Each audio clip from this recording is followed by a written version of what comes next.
വാപ്പ മരിച്ച് ആ മയ്യത്ത് എടുക്കാൻ നേരത്ത് മക്കളൊക്കെ സജീവമാണ്. ഒരാള്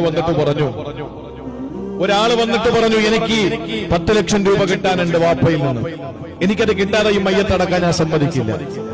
മൂത്ത മകൻ വടക്ക് ഭാഗത്തൂടെ വെളിച്ചാടി, ഇളയ മകൻ തെക്ക് ഭാഗത്തൂടെ പുറത്ത് ചാടി.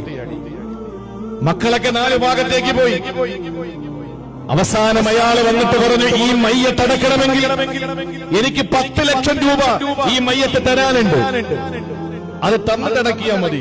പള്ളിക്കാരൊക്കെ പറഞ്ഞു നോക്കി, ഇല്ല, മയ്യത്തടക്കാൻ സമ്മതിക്കില്ല, ആ പൈസ എനിക്ക് വേണം.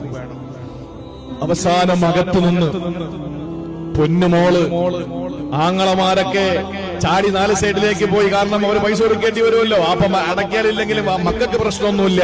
പക്ഷേ വീടിന്റെ അകത്തളത്തിൽ നിന്ന് പൊട്ടിക്കരഞ്ഞുകൊണ്ട് കുപ്പിവളയിട്ട പ്രിയപ്പെട്ട പൊന്നുമോള് വന്നിട്ട് ഒരു കവർ നിറച്ച് സ്വർണം എടുത്തിട്ട് ഇയാളെ കയ്യിൽ കൊടുത്തിട്ട് പറഞ്ഞു, കൊണ്ടുപോയ്ക്കോ, എത്രാന്നുണ്ട് എനിക്കറിയില്ല, ഇത് വിറ്റിട്ട് വാപ്പ തരാനുള്ള പൈസ എടുത്തിട്ട് ബാക്കി ഇഞ്ഞ് കൊണ്ടുവന്നേക്ക്. ആ സമയത്ത് ആ വന്ന മനുഷ്യൻ പറഞ്ഞു, പൊന്നുമോളെ, നിന്റെ വാപ്പ എനിക്ക് പൈസ തരാനില്ല, നിന്റെ വാപ്പയ്ക്ക് ഞാൻ 10 ലക്ഷം കൊടുക്കാനുണ്ട്. ഞാൻ ഒരവസരത്തിൽ ഈ 10 ലക്ഷവുമായിട്ട് ഞാൻ നിന്റെ വാപ്പയെ സമീപിക്കുമ്പോ വാപ്പ എന്നോട് പറഞ്ഞു, എന്റെ പ്രിയപ്പെട്ട സഹോദര, എന്റെ മക്കളിൽ എന്നെ സ്നേഹിക്കുന്നത് ആരാണെന്നൊരു പരീക്ഷണം നടത്തണം, അതെന്റെ മരണസമയത്താകണം.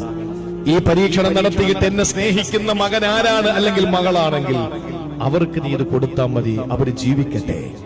ഞാൻ അങ്ങനെ ഒരു പരീക്ഷണം നടത്താൻ തീരുമാനിച്ചു.